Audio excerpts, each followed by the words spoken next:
আসসালামু আলাইকুম সুপ্রিয় শিক্ষার্থীবৃন্দ, আশা করি সবাই অনেক অনেক ভালো আছো। আমরা এসএসসি 25-এ যে বোর্ড কোশ্চেনগুলো পরীক্ষায় এসেছিল সেগুলো আমরা সলভ করার চেষ্টা করব এই সিরিজে। তো আজকে আমাদের প্রথম ক্লাস। আজকে আমরা পড়ব ঢাকা বোর্ডে 2025-এ আসা একটি প্রশ্ন নিয়ে। সো প্রশ্নটি হচ্ছে, আমরা উদ্দীপকটি একটু পড়ে নিই। বলা হচ্ছে, আবিদ সাহেব এই দেশে গিয়ে দেখলেন যে দেশটিতে বৃহদায়তন উৎপাদন ব্যবস্থা ও সম্পদের মালিকানা বিদ্যমান, অর্থাৎ ব্যক্তিগত মালিকানা বিদ্যমান সম্পদের। এটা আমাদেরকে উদ্দীপকে দেওয়া আছে এবং আমাদেরকে আরো বলেছে, কিন্তু তার নিজের দেশে সব অর্থনৈতিক কর্মকাণ্ড বা কার্যক্রম কেন্দ্রীয় পরিকল্পনা দ্বারা নিয়ন্ত্রিত হয়ে থাকে। সো আমাদের এটা ছিল উদ্দীপক। প্রথমে আমাদের কোশ্চেন যেটা করেছে যে এখান থেকে উৎপাদন সীমানা রেখা কাকে বলা হয়ে থাকে। আমি যদি বলি উৎপাদন সীমানা রেখা হচ্ছে মূলত এমন একটা রেখা, এই যে এটাকে আমরা বলি একটা উৎপাদন সীমানা রেখা বা PPC curve, production possibility curve. আবার এটাকে পিপিএফ বা প্রোডাকশন পসিবিলিটি ফ্রন্টিয়ার বলা হয়ে থাকে।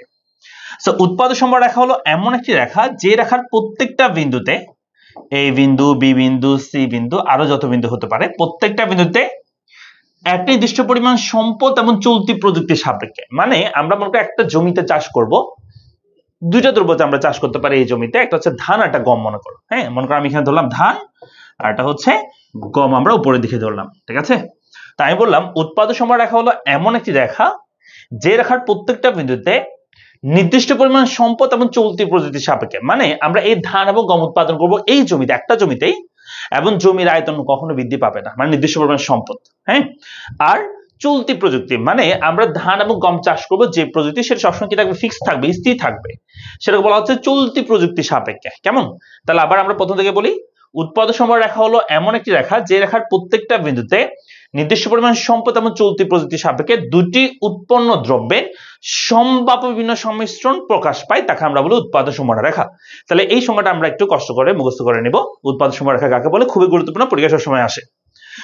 2 নম্বর আমাদেরকে যে প্রশ্নটা পড়েছে অনুধাবনে, ব্যষ্টিক ও সামষ্টিক অর্থনীতি পরস্পর পরিপূরক ব্যাখ্যা করো।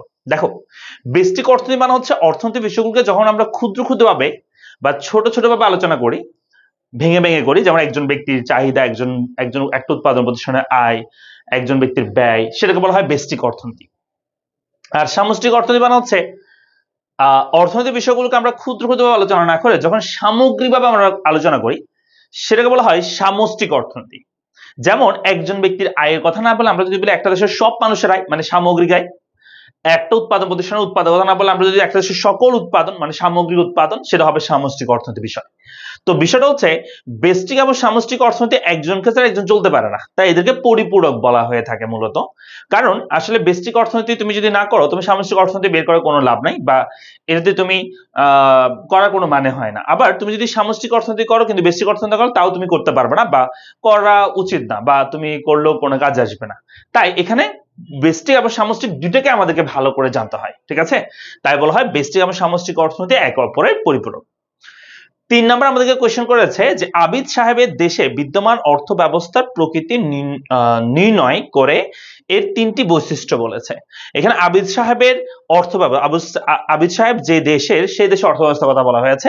সো এখানে বলছে আবিদ সাহেব এই দেশে গিয়ে, এটা অন্য দেশের কথা বলছে, সেখানে দেখছে দেশটিতে বৃহদায়তন উৎপাদন ব্যবস্থা এবং সম্পদের ব্যক্তি মালিকানা বিদ্যমান, অর্থাৎ এটা অন্য একটা দেশে সে বেড়াতে গেছে, সেটা কিন্তু তার দেশে, কিন্তু তার নিজের দেশে, তার নিজের দেশের সব অর্থনৈতিক কার্যক্রম কেন্দ্রীয় পরিকল্পনা দ্বারা নিয়ন্ত্রিত হয়। তাহলে আমরা এটা দ্বারা কি বুঝতেছি? সবকিছু কেন্দ্রীয় নিয়ন্ত্রণ হয় কোন অর্থনৈতিক ব্যবস্থায়? আমরা জানি 4 অর্থ ব্যবস্থা আমাদের পৃথিবীতে প্রচলিত আছে: ধনতান্ত্রিক, হ্যাঁ, বা পুঁজিবাদী, সমাজতান্ত্রিক বা নির্দেশমূলক, মিশ্র অর্থনৈতিক ব্যবস্থা, ইসলামিক অর্থনৈতিক ব্যবস্থা। তো এখানের মধ্যে যে ধনতান্ত্রিক মানে হচ্ছে সকল সম্পদের ব্যক্তি মালিকানা থাকে, সমাজতান্ত্রিক মানে হচ্ছে সকল সম্পদের মালিক থাকে সরকার এবং সবকিছু কেন্দ্রীয়ভাবে পরিচালিত হয়, এটা হচ্ছে সমাজতান্ত্রিক। মিশ্র হচ্ছে কিছু ব্যক্তি মালিকানাধীন, কিছু সরকারি মালিকানাধীন হয়ে থাকে। আর ইসলামী হচ্ছে ইসলামিক শরীয়ত অনুযায়ী পরিচালিত হয়। তাহলে এখানে কোনটার সাথে মিল আছে? আনসার হচ্ছে, যেহেতু কেন্দ্রীয় পরিকল্পনা হয়, তার মানে এটা হচ্ছে সমাজতান্ত্রিক অর্থনৈতিক ব্যবস্থা।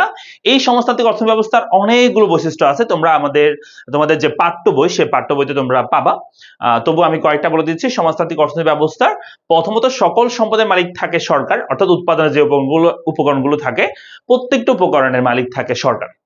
2 নম্বর আমরা বলতে পারি এখানে শ্রমিক শোষণ হয় না, এখানে চাইলেই প্রতিযোগিতা করা যায় না, মানে প্রতিযোগিতার অনুপস্থিত। এখানে মুদ্রাস্ফীতি হয় না, জিনিসপত্রের দাম বাড়ে না, বেকারত্ব হয় না এখানে, ঠিক আছে।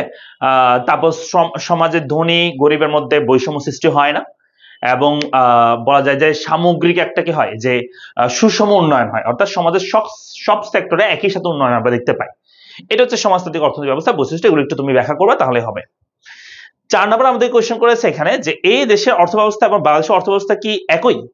বিশ্লেষণ করো। এই দেশ হচ্ছে যে দেশে, মানে সেই দেশে যেখানে সে বেড়াতে গেছে মিস্টার আবিদ, তো সেখানে সে দেখছে দেশটিতে উৎপাদন, বৃহদায়তন উৎপাদন ব্যবস্থা এবং সম্পদের ব্যক্তি মালিকানা বিদ্যমান, অর্থাৎ সবকিছুর মালিক হচ্ছে ব্যক্তি মালিকানাধীন, যেটাকে আমরা বলি ধনতান্ত্রিক বা পুঁজিবাদী অর্থনৈতিক ব্যবস্থা, বা এটাকে বাজার অর্থনৈতিক ব্যবস্থা বলা হয়ে থাকে। সো আমাদের দেশ কিন্তু, বাংলাদেশের কথা যদি বলি, বাংলাদেশ কিন্তু মিশ্র অর্থনৈতিক ব্যবস্থা দেশ। কেন? কারণ বাংলাদেশে কিছু সম্পদের মালিক হচ্ছে ব্যক্তি মালিকানাধীন, কিছু সম্পদের মালিক হচ্ছে সরকারি মালিকানাধীন। যেমন একটা বিল্ডিং মনে করো, এই যে বিল্ডিংটা, এই বিল্ডিং এর মালিক হচ্ছে একজন ব্যক্তি, কিন্তু আমি যদি বলি বাংলাদেশ রেল, বাংলাদেশ ওয়াসা, বাংলাদেশ এই যে রাস্তা, এগুলোর মালিক কে? সরকার। তার মানে বাংলাদেশে দুই ধরনের মালিকানা আছে, একটা হচ্ছে ব্যক্তি মালিকানা, একটা হচ্ছে সরকারি মালিকানা। তো এটাকে আমরা বলি যে মিশ্র অর্থনৈতিক ব্যবস্থা, যেটা বাংলাদেশের ক্ষেত্রে। অন্যদিকে উদ্দীপকে যেটা আছে সেটা হচ্ছে এই দেশে, যেটাকে আমরা বলে থাকি যে তোমার